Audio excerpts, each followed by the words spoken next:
Raccontare istanti, epoche, situazioni, ma soprattutto sottrarre all'oblio fasi di testimonianza concreta. È questo il merito delle fotografie, tanto più delle fotografie che parlano di emigrazione. Noi siamo una provincia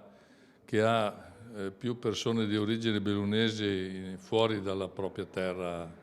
del proprio limite provinciale. Noi siamo 208.000, ne abbiamo più di 500.000 tra oriundi e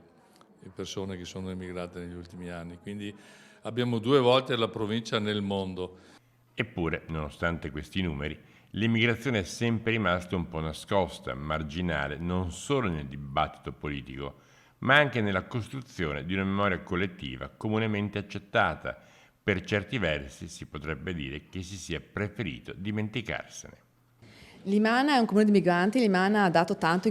sotto questo punto di vista e è un bene, ringrazio anzi la fazione di John e il comitato fazionale che qui opera, ricordare quella che è la nostra storia, le nostre radici e quanto ha pagato anche il nostro territorio in termini di migrazione e di abbandono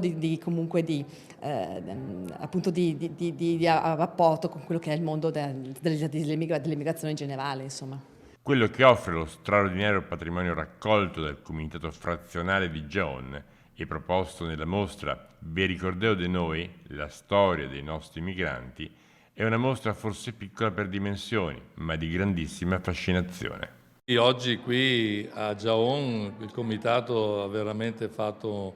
un ottimo lavoro, ha recuperato tutti questi ricordi, ha dedicato un monumento perché non si dimentichi,